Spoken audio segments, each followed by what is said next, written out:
He continued his contemplative walks casually until he heard a familiar, sweet voice calling his name that would have melted him before, but would make his blood boil now. Han Feng did not realize it right away, and turned around to see who was calling him by name.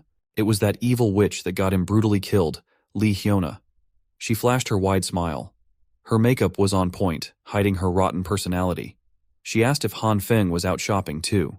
She even employed her expert witch tricks, appearing as pretty as humanly possible while commenting about how it's like fate that they ran into each other in this place. Han Feng hasn't really had the chance to digest everything that has happened yet, but seeing Hiona out in the wild is starting to bring back the bitterness he held onto until his final breath. Hiona used to be the goddess of his dreams for 3 long years. He was a simp that did everything in his power to make her happy. He did all that, knowing full well that he was nothing but just another fallback guy in the friend zone. No, he wasn't even in the friend zone. He was just a piggy bank. For all those years of devoting himself and his wallet to the wrong girl, he never would have thought that she would be the one that would get him killed. Before he could go out of control, Han Feng pinched himself to stay grounded and calm. It took every bit of his willpower to do so. Thinking rationally now is not the time to take his revenge. Not yet, at least. First, he needs to take care of the supply problem unless he wants to be miserable and hungry in the Ice Age again. Hiona walked closer and waved her hand around his eyes while asking what he was spacing out for. This has never happened before. It used to be that just hearing her voice would make the poor sap swoon.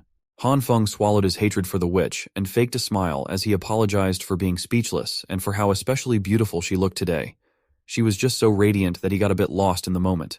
Now that's more like it. Hiona coyly laughed and asked when he got so smooth with his lines like that.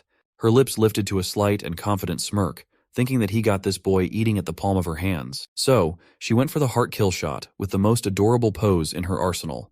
Hiona invited Han Feng to go shopping together, but they had run into each other anyway. Now, there is a limit to how much time Han Feng could face her without losing control of his rage. So, he just walked on and apologized that they wouldn't be doing any shopping together today. Hiona was stunned. This was not how it was supposed to go down. She was supposed to get some free stuff from a pathetic simp. While walking in the other direction, Han Feng couldn't help but praise the girl's technique. But he won't fall for it. He won't be used as a personal ATM again. He's not that foolish anymore.